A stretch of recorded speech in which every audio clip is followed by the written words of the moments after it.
Hello and welcome. You're with EastMojo. Joining us now is Mr. KK Sema. He was former Commissioner Secretary, Government of Nagaland, and also an anti-corruption activist. Mr. Sema, thank you so much for joining us here.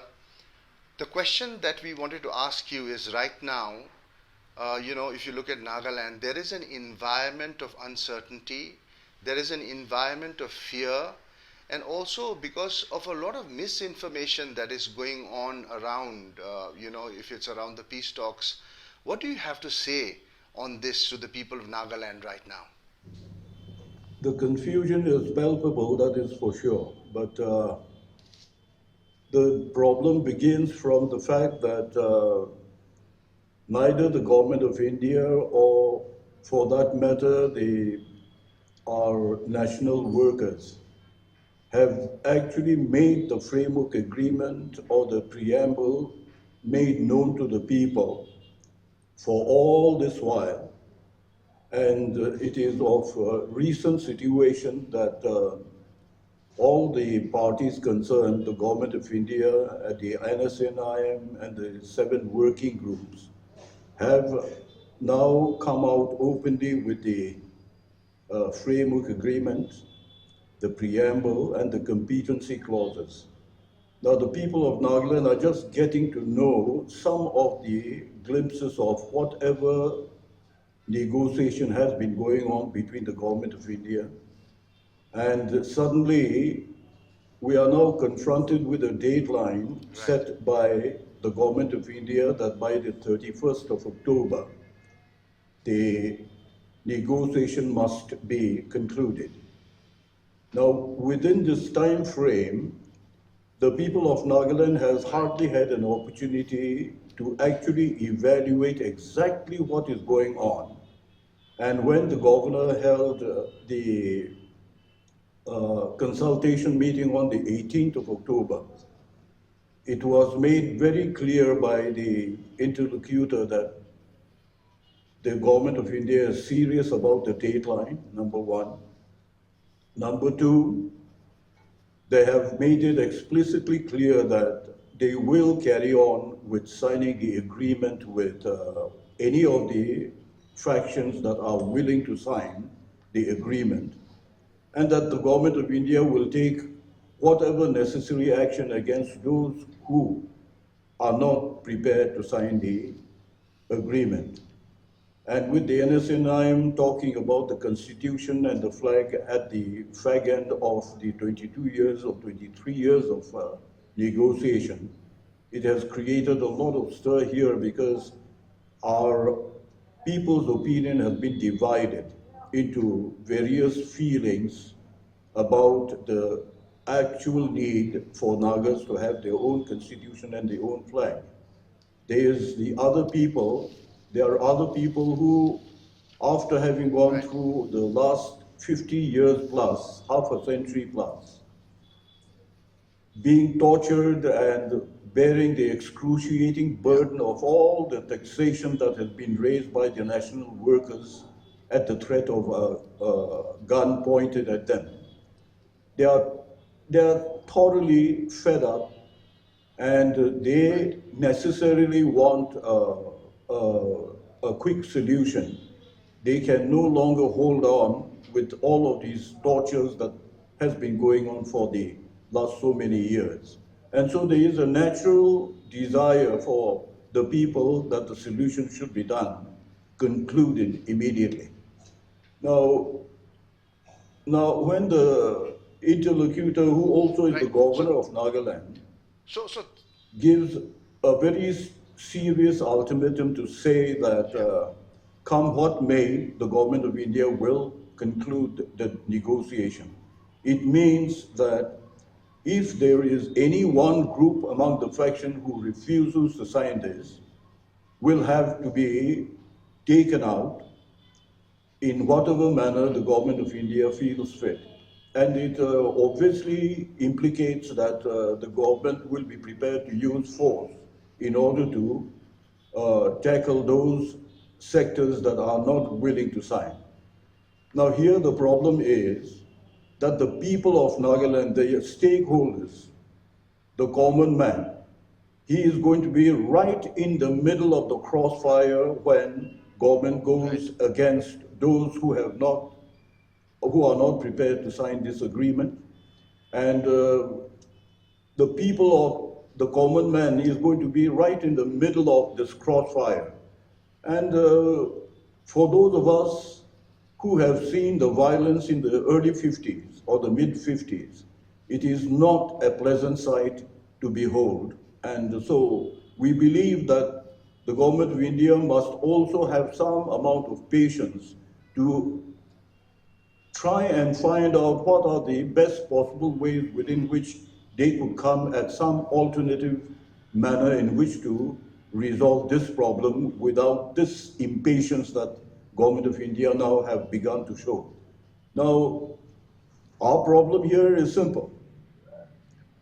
The 18th October meeting with the interlocutor governor of Nagaland, where the 14 apex tribal hohos of the Nagas of Nagaland had joined that consultation meeting.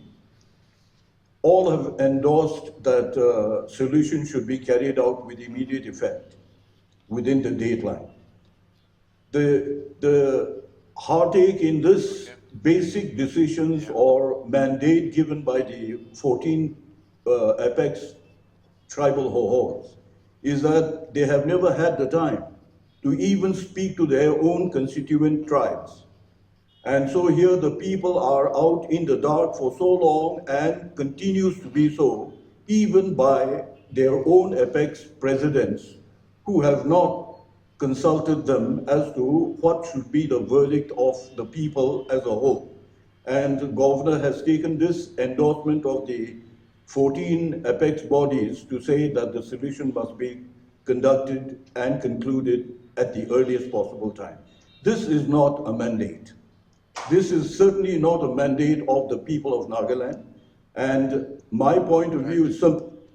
I say that for whatever it is worth, all the tribal presidents of the tribal hohos must get back to their own tribe, have all the issues put on the table, and let the people of Nagaland, who are the real stakeholders, decide for themselves whether the solution must be concluded with immediate effect or go slow so that we also understand exactly what are the realities of the kind of demands that the national workers are making.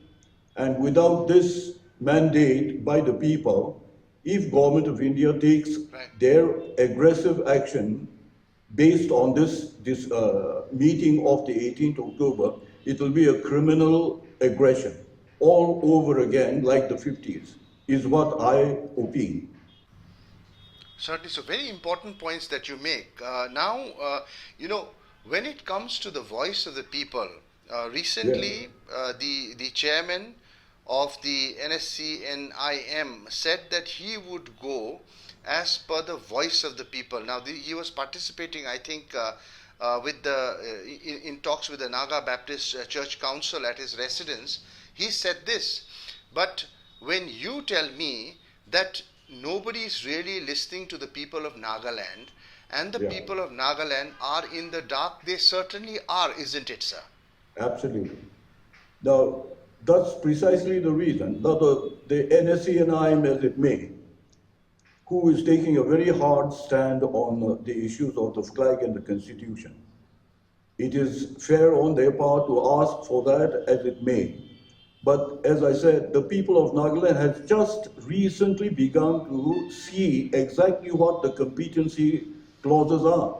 And within those competency clauses, the people haven't had the time to really debate on what we would agree or feel comfortable about, or what we won't. Now here, if IM honestly says that the views of the people of Nagaland or the Nagas will be taken into consideration for the final solution, it is precisely this reason why I say that all the tribal hosts must get back to the tribe, put all the harsh realities on the table, and let the people decide which direction they would like to go. And without doing this, Government of India taking this particular 18th October decision as the final mandate of the people would be grossly misreading the people completely and totally. And I totally disagree with this. Right. So, if I go with what you are saying, because the tribal hosts, the Naga hosts, have really not had, the leaders really have not had the time to go back to their people, deliberate, come back with a possible solution, come back with what the people want. In that Yes. effect, the hosts really have no say in these talks. Can we say that? No, you see, when it deals with each individual stakeholder's destiny and his children's destiny, it is not the prerogative of the presidents of the tribal halls to make independent individual decisions on such a critical issue such as this. And so it is imperative that the people must be given an opportunity to be heard.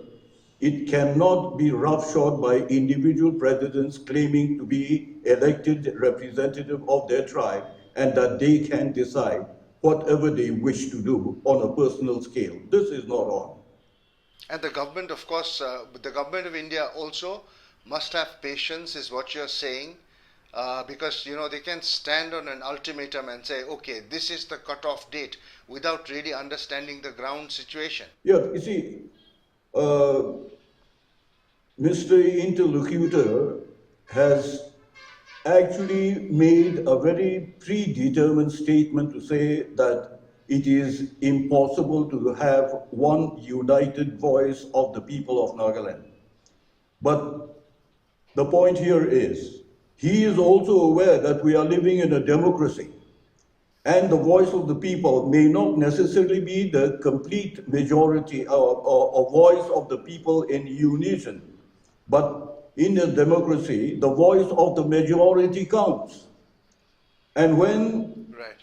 issues such as this comes up, it is imperative that the voice of the majority in a democracy must be given an opportunity to be heard. That's the only issue and the only point I'm making. Our people have not had an opportunity to be heard. And therefore, And therefore the question, the interlocutor cannot conclude that the voice of the majority will never come up. We will get a voice of the majority provided they are given the opportunity to do so. right. So the voice of the majority must come up. Nagaland is a place which has been going to vote. People come out and vote and elect a government.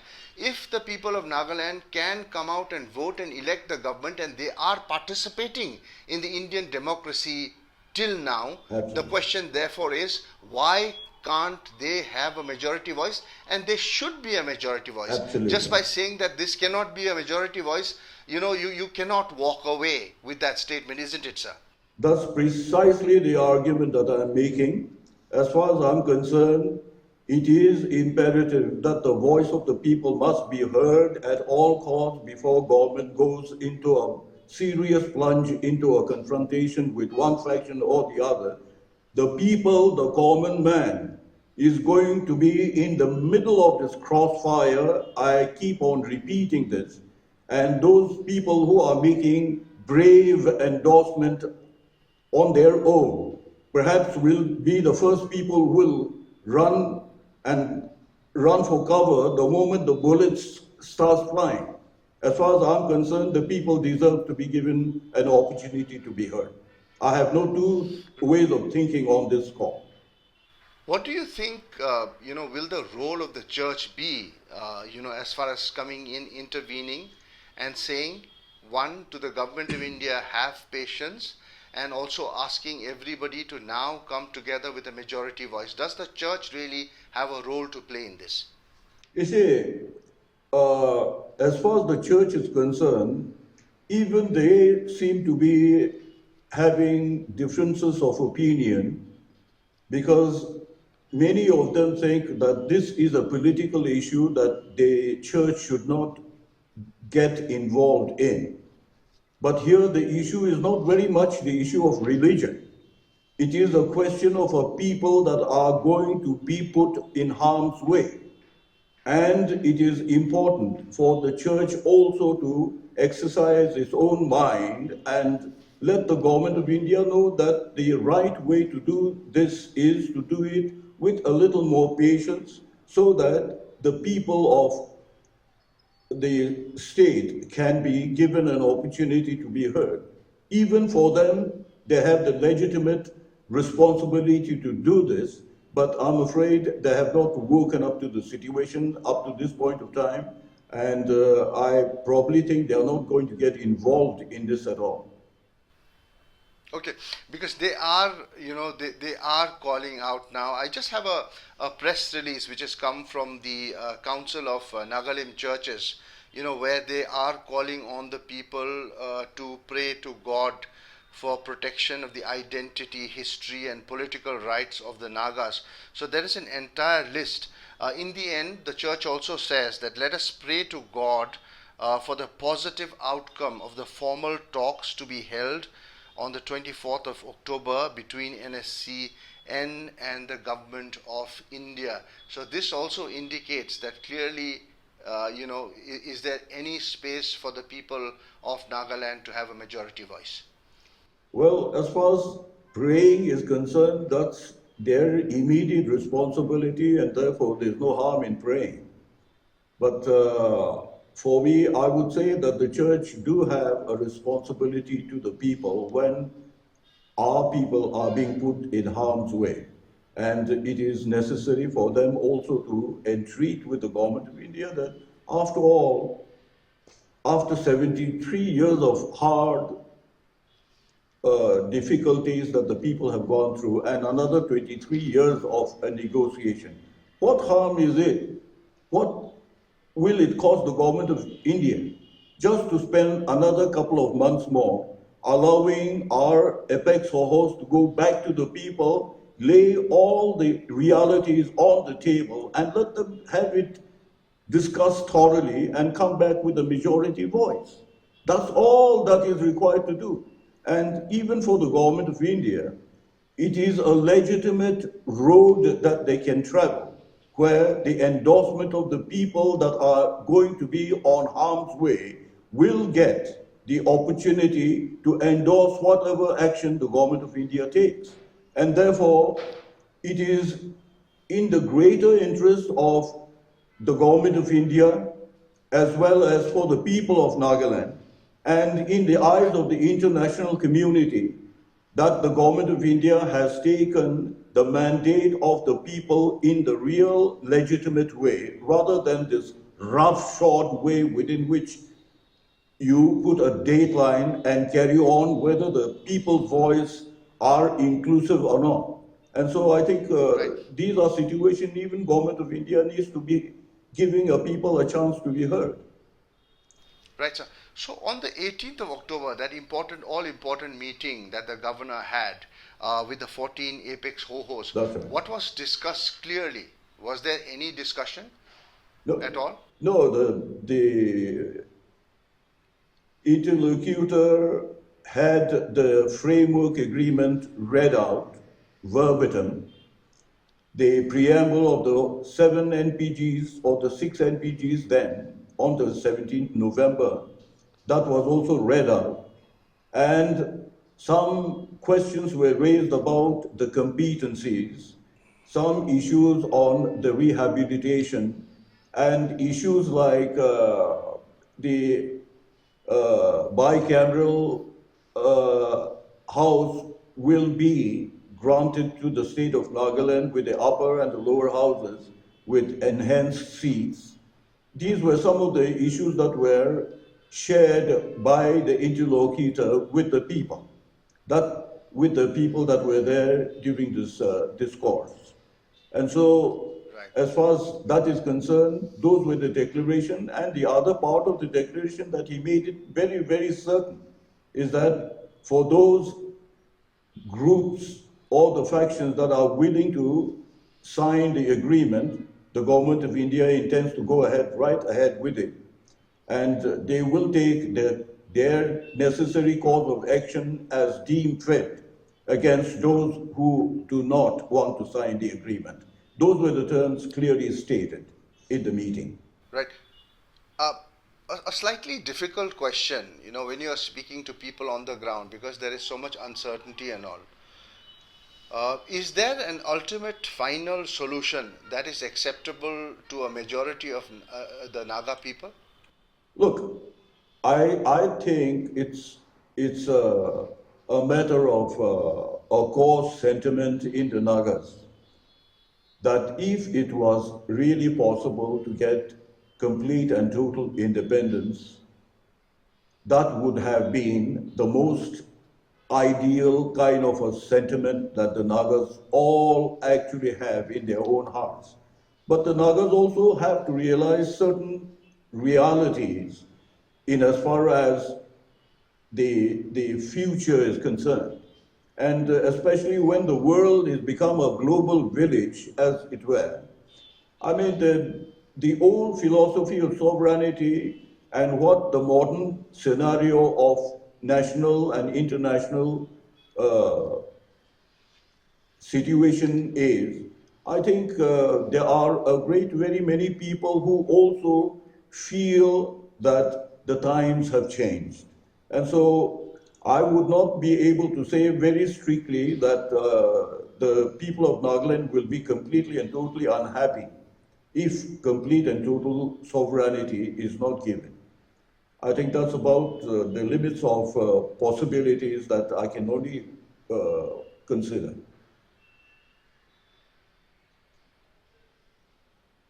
Hello? Hello? Yeah, Hello? yeah. Yeah. We just lost the signal for a bit. So go on, sir. Yeah, so I mean, your question is an awkward one in a way because Yeah, the honest sentiment of the people would have been for sovereignty, but I think people are now beginning to have a balanced view of the new situations around the world. And right, so, as long as the absolute identity and the security of our race, our people, is right. guaranteed in one form or another, that we will get an even opportunity with all the rest of the world to go ahead with our lives. I think with that surety and security, the Nagas will have to be happy with whatever solution that is derived at, as long as those securities are assured. Okay, my final question. Yeah, Yeah. So my final question is on the youth of Nagaland, right? because clearly they are the ones who are going through a lot of stress right now because of all kinds of messages that have gone out. Yeah. As far as the ongoing political talks are concerned, do you think the students' organizations in the state are doing enough to contribute to it? Well, they are beginning to wake up to the political situation, and as would be expected, the younger generations are still strongly involved with the sentiment of the issues of sovereignty that had started the whole movement. And Right. I think a good majority of them still feel that Nagas deserve to be independent. At least I think in the younger generation, those are the core feelings. Right. Right. Mr. Sema, thank you so much for joining us here on East Mojo. We appreciate that. We certainly hope that the talks go ahead, go forward, and the voice of the majority of the people of Nagaland are certainly heard. Thank you so much. Thank you. Thank you.